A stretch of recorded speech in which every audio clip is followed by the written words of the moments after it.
Ladies and gentlemen, this is the YouTube channel vlog show of inspiration and realness. Also, this is the YouTube channel vlog show of positivity, personality, and fun. This is Eric Lima Shenanigans of 1977, and now the perpetrator of these shenanigans, Big Beefy E himself from his Big Beefy Man Cave in New Bedford, Massachusetts, Mr. Shenanigans himself, and the two-time Chilling 3000 2022 End of the Year Awards winner, Eric M. Lima. Thank you very much, Mr. Announcer, sir. Well, hello there, everyone. Welcome to yet another episode of Eric Lima Shenanigans of 1977, episode 973. First and foremost, I want to give a shout-out and a thank you to Alex Putnam, a.k.a. Pizzle90, for inviting me last night to be a part of his Full Horseman Pick'ems, to be a special guest. The Full Horseman Pick'ems is a show where Alex Putnam is a big-time football fan, and I'm a big-time Miami Dolphins fan. I was a guest on that show to help make predictions in football and all that.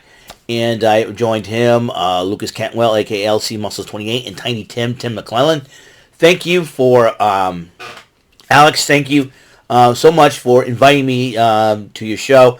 Check out his channel, Pizzle90, if you want to subscribe to it. If you're a football fan, if you're a sports fan, football fan especially, go to his channel. He live streams, live reacts to his Dolphins games, and he's part of also Bofus and the Sofas. He's 1/4 of that quartet of funny men on the show. So check him out every Monday. In fact, there's a new episode coming this Monday of Bofus and the Sofas. So, and I also want to give a shout out to Joshua Cook. He recently subscribed to my channel. Thank you very much, Joshua. I really do appreciate that. And one more thing before we get going on the subject of what happened last night on AEW Dynamite. Congratulations are in order to the Texas Rangers. That's right. Go, go, Texas Rangers. Well, go, go, Texas Rangers. Go, go, Texas Rangers. You mighty Morphin Texas Rangers. That's right. The Texas Rangers, behind the stellar pitching of former Red Sox right-hander Nathan Eovaldi, has won their first World Series franchise in 63 years. Congratulations to the Texas Rangers to becoming World Series champions. And Corey Seager has made history, becoming the first ball player to win an MVP from each league, from both leagues actually. As far as the World Series is concerned, he was the MVP when the Dodgers won it in 2020. They were a National League team while he was on the American League this year with the Texas Rangers and won it there. So to win the World Series MVP in both leagues, that is a huge, huge deal. But he also joined Reggie Jackson as the only two-time, a couple of, I believe Sandy Koufax and Bob Gibson, becoming a two-time World Series MVP. So the second position player, though, to do so. So congratulations to Corey Seager. Arizona's got a bright future, though, in my personal opinion. So they need to keep that team together and probably add a couple more players, key players. They could come back and end up winning another World Series title. Who knows for sure. Right now, Texas. So all you Texas Rangers fans out there, the eyes of a Ranger are upon you. Any wrong you do, he's gonna see. When you're up in Texas, look behind you. That's where a Ranger's gonna be. That's right. And so get to celebrate your Thanksgiving, your Christmas as the Rangers become World Series champions. And SmackDown will be back on Fox. So thank you, Texas, for that, too. Congratulations. So let's get the heck going here to talk about what's going on. Last night on Dynamite, excuse me, on the international title on the line, Orange Cassidy defending against Claudio Castagnoli. Wheeler Yuta was out at ringside with a little trash talking to Cassidy until Hook showed up, and Hook was kind of pushed Yuta away, and then Bryce Remsburg says, nope, it's one-on-one, you two out of here. So Wheeler Yuta's too busy arguing, and Hook's like, always been a quiet. And then after the match, though, Yuta was trash talking Hook in the back, and Hook leaves, but ends up shoving Pat Buck. So there could be a little bit of fines right there. But I think Hook was in no mood, and he decided to leave the building after the referees and officials and security separates them. And then John Moxley arrives and after the match and beats up Orange Cassidy. MJF knocks on Kenny Omega's locker. He's trying to find 3 other partners to join him against Bullet Club 11. Chris Jericho answers and slams, answers it. And then MJF says it's Kenny Omega there, and ends up slamming the door. Wardlow, then as he walks away, Wardlow grabs MJF and he says he will take everything from him. MJF is a target right now because he got a lot of guys going after him for the championship. Then the Acclaim wanted to team with MJF, but he said walks off. Then John Moxley addresses Orange Cassidy. He says he's going to beat the crap out of Orange Cassidy again. Looks like a challenge for Full Gear. The Ring of Honor 6-man tag team titles are on the line. The Elite, that will be the Young Bucks and Hangman on Page versus the Mogul Embassy. And then during the match of Swerve, Strickland, and Prince Nana came out to taunt on Page. And Page chases him to the back, which unfortunately cost the Elite the Ring of Honor 6-man tag team titles as the Mogul Embassy, the Gates of Agony, Khan and Tony and Leona, and Brian Cage ended up getting those titles back. And then after the match, Strickland and Page were brawling and security's trying to separate them. And then Matt Jackson was at ringside throwing stuff around. He was very angry about that. MJF stops by Samoa Joe and Darby's lockers, but Samoa Joe, he didn't want to answer it because he knew he was going to owe Samoa Joe one. And Darby Allin, well, he wrote emo, you know what. I'm not going to say it. And then again, the Acclaim tried to do it. Everybody's yelling it, and then as he walks away, Anthony Bowens gets upset. Max, what are you doing? So, anyways. Tony Schiavone interviewed Adam Copeland, and then Adam Copeland gave him a shout out. He was addressing to give his answer to what Sting, had to say. Christian Cage came out, interrupted him. He said, well, I'll make it easy for you. Luchasaurus Nick Wayne go after him, so they attacked him. Then Sting and Darby Allin showed up. And they fought him, and then Copeland says, I've had enough.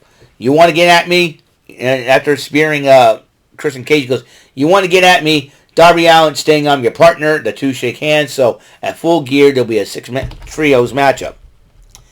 Nigel McGuinness interviewed Tony Khan, and in fact, the big announcement is that tickets for next year's All In at Wembley Stadium. It's like Wembley Stadium is going to be the home of All In.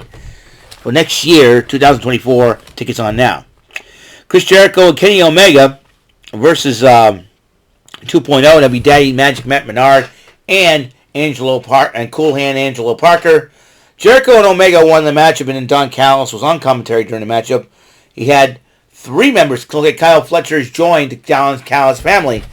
And then Callis addresses Omega and Jericho and challenges him to a street fight. And Omega accepts, and he goes, I got Kota Ibushi watching our backs. And then Jericho addresses Hobbs. He says, you may be a big guy, but he's not a giant. And Paul White came out in his gear. I'm like, uh-oh. And he's got that mean look on his face. I'm like, if I were Powerhouse, and then Kyle Fletcher went to go after him, and he got knocked out for his troubles. Oh, boy. So, and then Renee Paquette interviewed Kenny Omega and Chris Jericho, and the Young Bucks get upset. He goes, why are you doing this? Why are you doing that? And I think everybody's starting to hate on the Young Bucks, which is, I think the Young Bucks deserve to be hated on because of the fact they're the ones that caused CM Punk to get fired from AEW. They had the ability, they had them, and all of a sudden they screwed up. And I don't be surprised if the fans boo them, of the Young Bucks. Boo the Young Bucks because of the fact that, listen, Young Bucks, you gotta realize something. Omega's got Don Callis, Why don't you blame Don Callis, alright? In fact, Young Bucks, why don't you blame yourselves, alright? You're the one that got CM Punk fired. Remember that. Dummies. Alright, AEW Women's title was on the line. Hikaru Shida defending it against Will Nightingale was a heck of a matchup. Shida did retain. The two hugged and shook hands and hugged. And then Timeless Toni Storm with her butler Luther arrives. And Luther is holding a pillow with one of Toni Storm's shoes.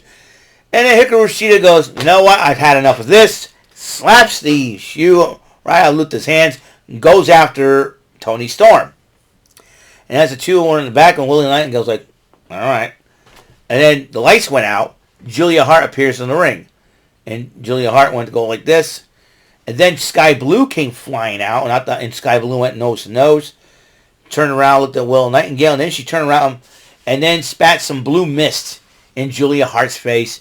Julia Hart not happy about it. So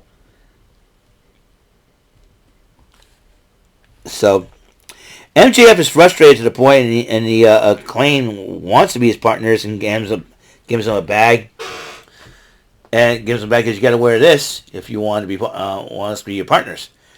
So, and Planet Jerry was taunting, okay, Max, come on, you can join, you can have us as a partner, so that's fine. And then Renee Paquette interviewed. Actually, from the beginning, Renee Paquette interviewed MJF. He chats with Adam Cole, and Roderick Strong and the Kingdom interrupt the interview, and then the Devil shows up on the screen afterwards. I forgot to tell you that part. That's the beginning. That's what started off Dynamite. So again, let's fast forward. Renee Paquette interviews the Roderick Strong and the Kingdom again. They call Cole. And then he goes, that's really rude of MJF. And then Adam Cole tells him to shut up. And so, the 8-man tag main event. Bullet Club Gold. That will be the team of Jay White, who is not the AEW champion. MJF is. Going and teaming up with Rockhard, Juice Robinson, and the Guns. Colton and Austin. Going up against MJF, the world champion, and the trios champs of AEW, the Acclaimed. That would be Billy Gunn, Max Caster, and Anthony Bowens. Bullet Club Gold ended up winning the matchup. They tried to get the belts back. Trying to get MJF, but Jay White went to go hit MJF with the belt, and Max Caster took the shot. And then MJF kind of looks at him, walks away, and Billy Gunn gets into his face. And then all of a sudden he goes, you... And then all four decide to scissor celebrate. MJF is not in a very good mood. MJF is learning that his big mouth is really getting him into trouble. And this is what happens, MJF. When you're the world champion and your big mouth could get you in really big trouble, this is what happens, man. There's no doubt in my mind, This is what happens. When you run your mouth, you're the world champ, you're going to make a lot of enemies, dude. And so, hope you walk out of there okay. At full gear, man.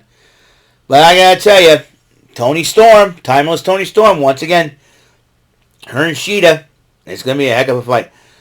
I'm thinking that Toni Storm may end up walking with the championship at Full Gear. Who knows for sure. We'll see what happens on that. We'll see what happens. So, that's all the time we have on the show. Episode 973 is complete. Next episode, we're going to play some Pressure Luck. I'll see ya. Until the next episode comes rolling around, Mr. Announcer, take us home. That is all for today's episode of the show. This is Mr. Lima speaking for Eric Lima Shenanigans of 1977. A Big Beefy E, do it for Bob Saget production. And in association with A Sweet Bowl for Raving Dingleberries Telepictures and Distribution. Thank you for watching another great episode of Eric Lima Shenanigans of 1977. Until the next episode, goodbye for now.